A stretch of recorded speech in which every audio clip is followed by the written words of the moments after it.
안녕하세요. 요즘 산책입니다. 오늘은 북하울 언박싱 시간입니다. 벌써 여름같이 더운 5월인데 올해 첫 북하울 영상이네요. 책을 그동안 아예 안 산 건 아니고 다음 시간에 아마도 짧게나마 보여드릴 수 있을 것 같습니다. 오늘은 총 7권을 구매했고 많이는 안 샀네요. 금액은 다 합쳐서 9만원이 조금 넘었습니다.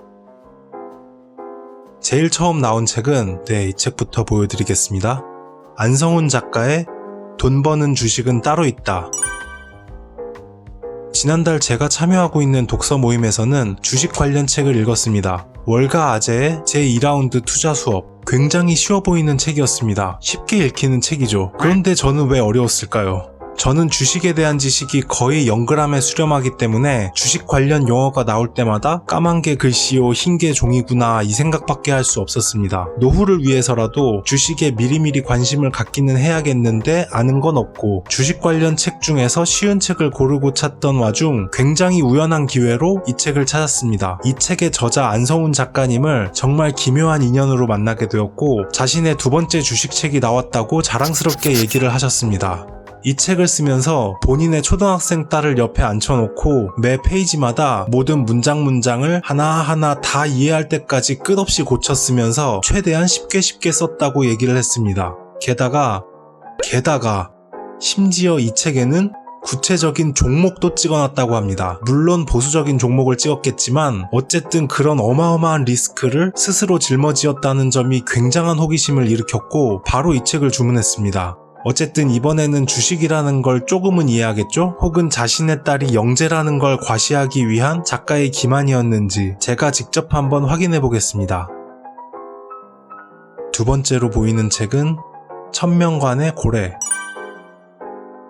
요즘 이 책이 화제죠? 부커상 후보에 올랐습니다. 2016년 한강 작가의 채식주의자가 부커상을 수상한 이후로 7년 만에 또 한국에서 부커상 수상작이 나올지 관심이 집중되고 있습니다. 때문에 2004년에 출간된 작품이 지금 베스트셀러 목록을 역주행 중이죠. 저도 관심이 조금 가던 찰나 제가 참석하고 있는 독서 모임에서 이 책이 이번 달 선정도서가 되었습니다. 이 책에 관심이 있었어도 솔직히 읽었을지 안 읽었을지 모르겠지만 이제는 어쩔 수 없이 읽어야만 합니다. 엄청 두껍네요. 와, 좋다.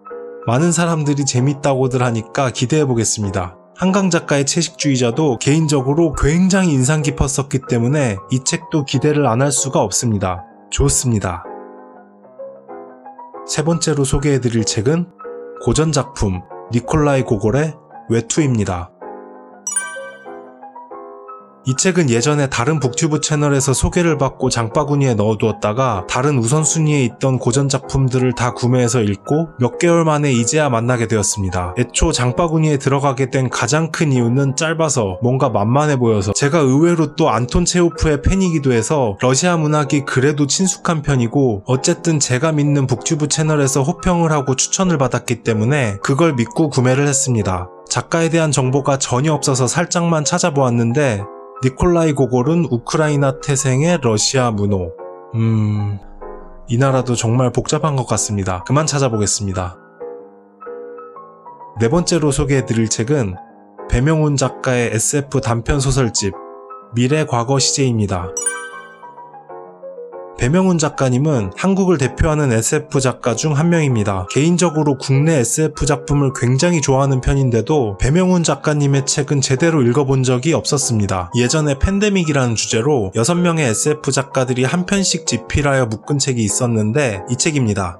저는 김초엽 작가와 듀나 작가의 팬이기 때문에 이 책을 구입했었습니다. 그때 배명훈 작가님의 작품도 여기에 포함되어 있었죠. 그런데 이 작품을 읽고 나랑은 정말 맞지 않는구나 라고 생각했었던 기억이 납니다. 그런데 작품집에 포함된 단 한 편의 이야기로 그렇게 바로 판단 내리는 건 아무래도 성급한 감이 있죠. 근데 같은 작품이 이 책에도 포함되어 있긴 하네요.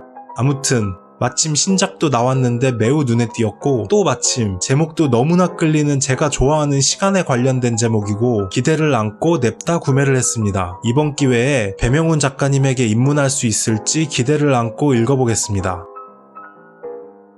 다섯 번째로 보여드릴 책은 역시 고전작품 진 웹스터의 키다리 아저씨입니다.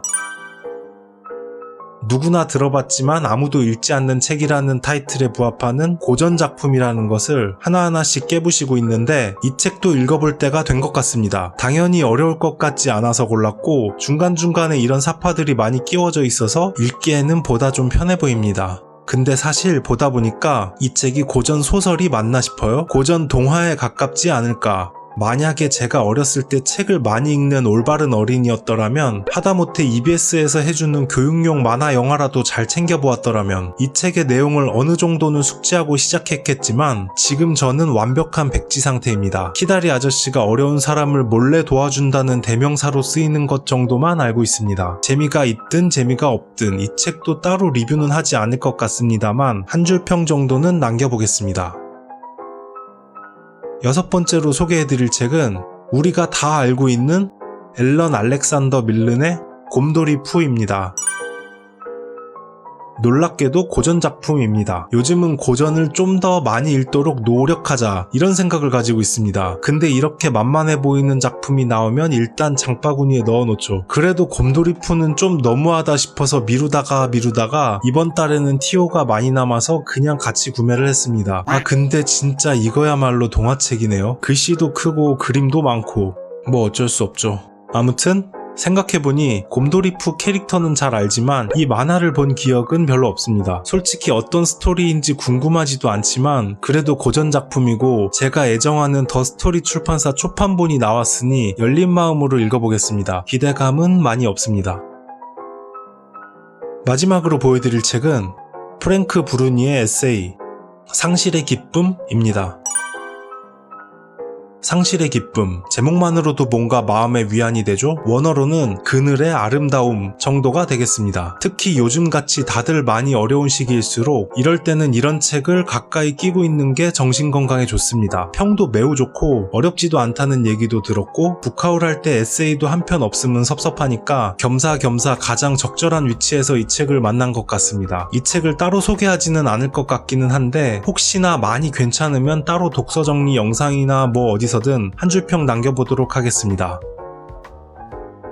북카울이라 하면 책을 자랑하는 영상인데 기껏 사놓고 이런 말 하면 좀 이상해 보이지만 솔직히 이번 달에는 기대가 많이 되는 책은 별로 없습니다. 두세 권 정도? 그런데 이 책들 말고도 지금 안 읽고 쌓아놓은 책도 많고 해서 최대한 열심히 읽어보고 재미있는 책 많이 발견해서 여러분들에게 또 소개해드리겠습니다.